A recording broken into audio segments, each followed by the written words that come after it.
So it looks like WWE is following up WrestleMania 41 with a really, really shitty premium live event. I'm going to talk about that here in just a second. But hey, everybody, real quick, WrestleJuice hit 50,000 subscribers. It only took 10 years for this channel to hit that. In my defense, I've only been doing WrestleJuice as like a wrestling channel for the past, I think 3 or 4 maybe. So, hey, that's actually pretty decent. In any event, I need ideas for how to celebrate 50,000 subs, maybe a live stream of some sort. I don't know. It's sad because all the live stream stuff that I'd like to do, I can't do on YouTube because of their stringent copyright policy. I'd have to do it over the Twitch, but I really don't want to do a 50,000 YouTube subscriber celebration on Twitch. That doesn't make any sense. However, to commemorate the occasion, I am offering some new merchandise over at friendoshop.com. That's right. It's the WrestleJuice You Can't Steve Me attire. Look at that. It's me carrying the CM Punk Signature Series title. It's got the year 2025 on it, and I'm looking for something. I'm looking for, I guess, like my next 50,000 subs. I got the t-shirt, and I got, of course, the hat. That'll confuse everybody if you walk around wearing a hat that says, "You can't Steve me." So there you go. I think it's right here as well. Go to friendoshop.com. Use promo code FRIENDO2024. Look a big. Hey, by the way, this is not AI art. This is Steve here exclusive. I didn't pay anybody for this. I paid myself. I did it myself. I drew it myself on the old iPad with Procreate. Anyways, because I'm an artiste, everybody. Let's talk about the painting that Triple H is trying to pawn off to us there at Backlash 2025. This made me laugh. And look, usually it's going to be a little bit of a rant episode. That's another way of saying this is going to be an easy one because I just talk and then I put the video out. I don't really do any editing. Anyways, so this stood out to me on tonight's Raw because like 2 matches were booked, essentially, ostensibly, whatever the word would be. One match absolutely booked, Gunther versus Pat McAfee. We'll revisit that here in a second. Also, Jey Uso versus Logan Paul. Talk about that in a second. Already been booked, of course, John Cena versus Randy Orton. We're going to talk about that in a second as well. But if they stick to the 5-match card that WWE usually likes to do, this premium live event could be really bad. It could be like the worst of the Paul Levesque era. It's not that the matches necessarily are going to be like awful, like it's Gunther. Gunther doesn't really put on bad matches, and I've seen Pat McAfee wrestle before like 5 years ago. I think he had a WrestleMania match where he lost against Vince McMahon, if I'm not mistaken about that. Maybe I'm mistaken about it. Didn't he lose to Vince? And then Stone Cold stunned him, and then he was just gone after that. Anyways, it's not that the match is necessarily going to be bad, but historically speaking, over the past couple of years, backlashes have been pretty decent. For example, last year, check out this lineup at Backlash. We had the Bloodline, Solo Sikoa and Tama Tonga. Of course, they're coming off that hot Bloodline main event at WrestleMania, and they took on Kevin Owens and Randy Orton in a tag team street fight. I'm just getting this off Wikipedia. I'll be honest with you guys. My memory is for shit. I don't remember a whole lot of this. We also had Bayley versus Naomi versus Tiffany Stratton. That was a triple threat match for the WWE Women's title. Damian Priest versus Jey Uso for the world title. Bianca Belair and Jade Cargill won their tag team titles from the Kabuki Warriors, Asuka and Kairi Sane. And then we had Cody Rhodes and AJ Styles in a match for the WWE Championship.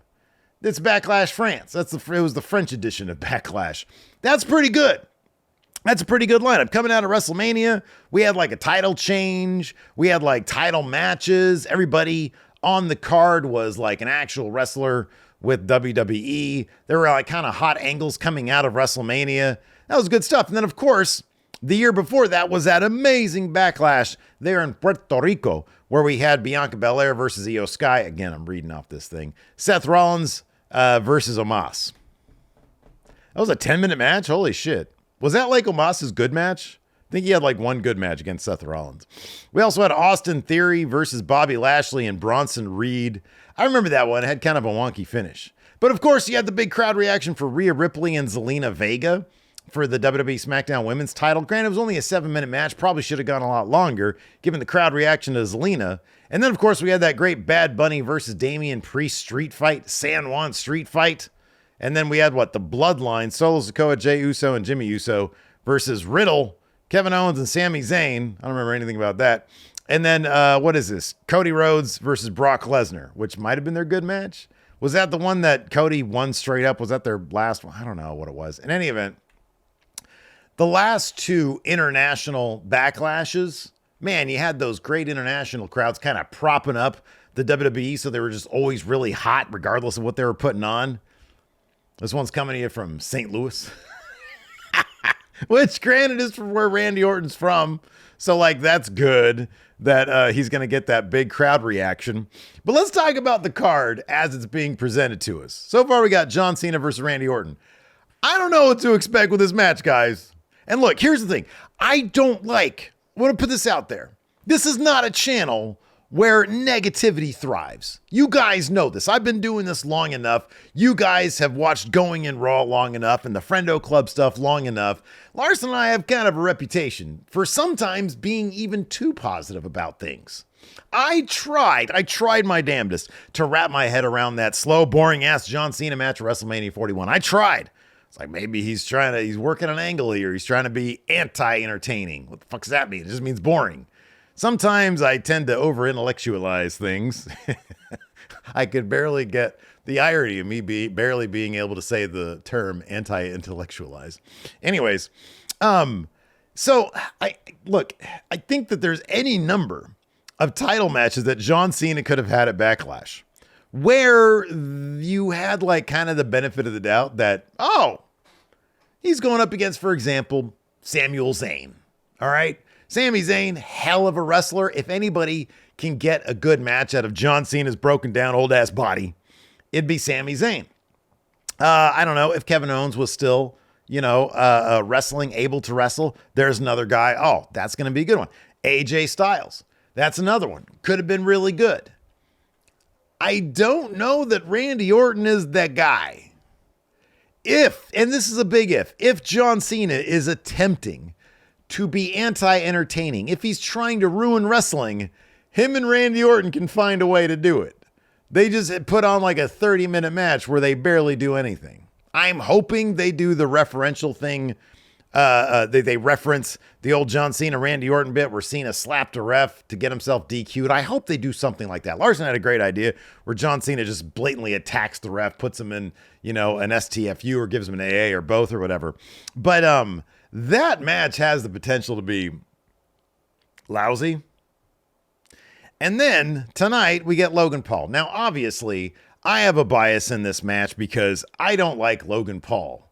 He just seems like a crummy human being. Look, for all I know, the guy is the nicest guy in the world. I don't know him personally, but every piece of content that I've had the unfortunate experience of watching involving him, including ads for his show on Max, makes me think he's just not for me. He's just not the kind of person that I want to know exists. Okay, there could be a ton of other people in WWE who I feel the same way about, but I just haven't seen any content to confirm or not that they're that kind of person. With Logan Paul, I've literally seen a lot with him where I simply don't like him. Can he put on a good match? Sure, he has in the past against other people who can put on really good matches. I like Jey Uso. I've been a Jey Uso apologist for a while now because I like his story. But let's be honest here. Let's be perfectly honest. Are we being honest right now? He's not exactly the guy you want in there to put on a banger match. He's just not. He's an entertaining. That was the whole purpose of his story. He's the entertainment guy. He's not really the guy who's going to carry this match to being really, really good. I was actually really surprised at how disappointed I was in the AJ Styles Logan Paul match at WrestleMania. I thought that match was going to be a lot better because when Logan Paul has somebody in there good to work with, that person can usually get something really good out of Logan Paul. But I don't know if Jey Uso's that guy. I don't. I like Jey Uso a lot. Very happy for him. It's great. It's awesome with the world championship and everything. But this match does nothing for me whatsoever. Nothing. I mean, Jay's going to win, obviously, but this match does nothing for me whatsoever. What else do we have on this card? Pat McAfee versus Gunther. So I know Pat McAfee had that match like 3 WrestleManias ago with like Vince McMahon that I think he lost. I don't know. Maybe my memory's off on that one. Well, I will edit this real quick. Okay, so I was right. WrestleMania 38, Mr. McMahon defeats Pat McAfee in 3 minutes and 45 seconds. Prior to that, WrestleMania, he had a match against Austin Theory. That's right. Where he beat Austin Theory and then McMahon beat him. Before that, like in terms of actual matches, I guess. Wait, he fought Pat McAfee versus The Miz at WrestleMania 39? Really? I don't remember that at all. He had some matches of substance in NXT 5 years ago. The Undisputed Era match versus, it was War Games, I think. Yeah, it was War Games 2020, where it was the Undisputed Era versus just those 4 randos that Pat McAfee had on his group. Danny Burch, Oney Lorcan, Pete Dunne, and Pat McAfee. And then Adam Cole had a Pat McAfee match at TakeOver Triple X. That's back when the NXT had to be like fighting for airtime with AEW, I think. And they were just doing a lousy job, so they brought in Pat McAfee to be a wrestler. So he hasn't wrestled like since, I mean, he was in the Rumble in 2024. Before that, it was 2023 against The Miz. That was a 3-minute match. So like, Happy Corbin, he beat Happy Corbin at SummerSlam 2022. Okay, so that was like his last real match. That was a 10-minute match. That was in 2022. And here's the thing, here's the shitty thing about this Gunther match that he's having. Is that like they're going to make it competitive. He ain't going to win, but they're going to make it competitive. Out of all the options, when you people ask, hey, Steve, what do you think is next for Gunther after he loses to Jay at WrestleMania? I did not have a Pat McAfee feud on my particular bingo card there. I don't have an interest in that match at all. I thought he was being written off. I thought like Gunther choked the shit out of him, almost killed him. And then Pat McAfee took 15 minutes getting up the ramp, choking him. So that he'd be written off so he can go do college stuff. Maybe they'll write him off at Backlash so he can go do football stuff or something. I don't know when football season is. Well, I know NFL season is, but when is college football? I don't know, and I don't care. So yeah, there's that match. And then there's other possibilities. If they stick with the 5-match card, then we'll probably get Rhea Ripley and Io Sky versus Roxanne Perez and Julia. They seem to be setting that up. And Triple H wants at least one women's match on the card. They might also do Tiffany Stratton versus Nia Jax. That's a possibility as well, because that feels like it probably should be a premium live event match that they're building. Seth Rollins versus Sami Zayn seems to be kind of an obvious match that they'll do at Backlash as well, because they set that up on Raw tonight. Although maybe they did that to write Sami off. I don't think so, though. I think they're going to do that match there in St. Louis because they want to make a big thing out of Seth Rollins. They could do Damian Priest versus Drew McIntyre. They could revisit that. They could do Becky Lynch versus Lyra Valkyria for the Intercontinental Championship. I don't know, maybe. Maybe you can do that.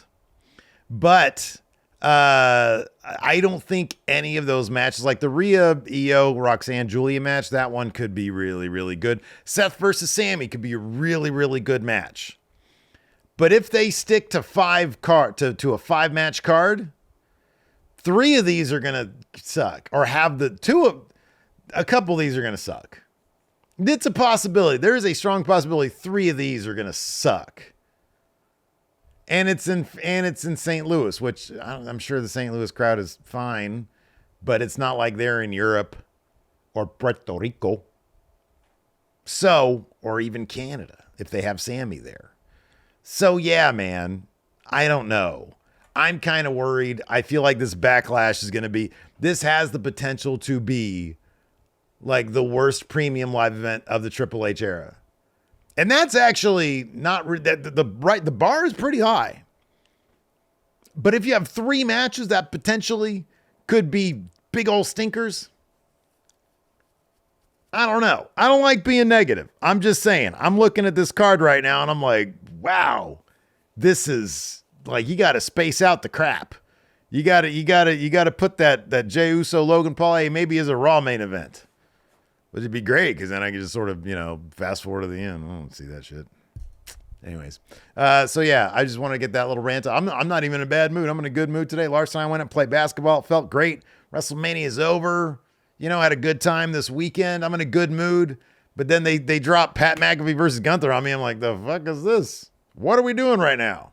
Anyways, buy my merch. Hit that subscribe button. Hit the thumbs up. Give me some ideas. What should we do for the 50,000 subscriber anniversary here? Not anniversary, celebration here at WrestleJuice. Thanks for tuning in. Appreciate it. Till next time. We'll see you guys around.